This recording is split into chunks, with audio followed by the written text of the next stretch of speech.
మేమైతే కోయంబత్తూర్ నుండి ఆదియోగి స్టాచ్యూ దగ్గరికైతే వెళ్తున్నాం. నాకు చాలా ఎక్సైట్‌మెంట్‌గా ఉంది అండ్ హ్యాపీగా ఉంది. ఎందుకంటే చాలా డేస్ నుండి ఒక డ్రీమ్ ఉండేది వెళ్ళాలి, వెళ్ళాలి అని. అది ఇప్పుడు ఫుల్‌ఫిల్ అయింది. సో, నాకు చాలా హ్యాపీ ఉంది. సో, మనకు బస్ అయితే డైరెక్ట్‌గా హోటల్స్ ముందు దించుతదనమాట. అంటే ఎంట్రన్స్ దగ్గర. సో, ఆ ఎంట్రన్స్ లోపల మనం రూమ్ తీసుకున్నామని చెప్తే మనం ఫోన్‌కి మెయిల్ వస్తది కదా! ఆ మెయిల్ చూస్తే మనకు లోపలికి అలో చేస్తారు. సో, నాకైతే ఇక్కడ వ్యూ ఎంత బాగుందో, చాలా ఫ్లవర్స్ ఉన్నాయి అండ్ కొండల మీద మేఘాలు వెళ్తున్నాయి. ఎంత బాగుందో. అండ్ ఆల్సో ఇక్కడ లోటస్ ఫ్లవర్స్ చాలా ఉన్నాయన్నమాట. సో, అందులో ఫిషెస్ కూడా పెట్టారనమాట. ఈ ఫ్లవర్స్ అయితే ఎంత క్యూట్ ఉన్నాయో.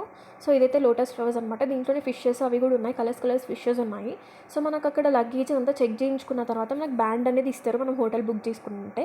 సో, ఆ బ్యాండ్ వేసేసుకుంటే మనకి ఇలా వ్యాన్స్ వస్తాయన్నమాట. వ్యాన్లో మనం తీసుకెళ్తారనమాట మనల్ని హోటల్ దగ్గరికి. సో, మనమైతే రీచ్ అయిపోయామన్నమాట. రూమ్ అయితే నాకు చాలా బాగా నచ్చింది. అంటే మొత్తం వైట్‌గా ఎంత బాగుందో. నాకైతే చాలా బాగా నచ్చింది రూమ్ అయితే. తీసుకోవచ్చు. ఎందుకంటే 1000 అలా పడింది రూమ్. సో, చాలా బాగుంది. అండ్ బయట అయితే అంటే విండో దగ్గర చూస్తే ఎంత బాగుందో. నెమలీలన్నీ తిరుగుతూ ఉన్నాయి. అండ్ ఆల్సో ఇక్కడ మేమైతే రెస్టారెంట్‌కి వెళ్ళిపోయామన్నమాట తినడానికి. ఎందుకంటే మేము వెళ్ళేసరికి ఫుడ్ అయిపోయింది. అంటే ఆ స్లాట్ అయిపోయిందంట. సో, రెస్టారెంట్‌కి అయితే వచ్చాము. ఇదొచ్చేసి కేరళ స్వీట్ పుట్టు అంట. నాకైతే అస్సలు నచ్చలేదు. అది అసలు టేస్ట్ ఏంటో కూడా అర్థం కాలేదు. మేబీ కొంతమందికి నచ్చొచ్చు. నాకైతే అస్సలు నచ్చలేదు. సో, తీసుకోకుండా ఉండడమే బెటర్. అరౌండ్ 80 రూపీస్ అలా పడింది. ఇది వచ్చేసి యోగా సెంటర్ అనమాట. సో, దీనికి ఆపోజిట్ మనకి ధ్యానలింగ కూడా ఉంటది. బట్ అక్కడ ఫోన్స్ అలో లేదు కాబట్టి నేను వీడియో తీయలేకపోయాను. ఇక్కడ వచ్చేసి మనకి ఇందాక ఎంట్రన్స్ అని చెప్పాను కదా! అక్కడ నుండి ఆదియోగి స్టాచ్యూకి మనకి ఇలా ఎద్దుల మీద తీసుకెళ్తారనమాట కూర్చొని. సో, వ్యూ చూసారా ఎంత బాగుందో. నాకైతే భలే నచ్చింది. ఇక్కడే ఉండిపోవాలనిపించింది. అంత బాగుంది.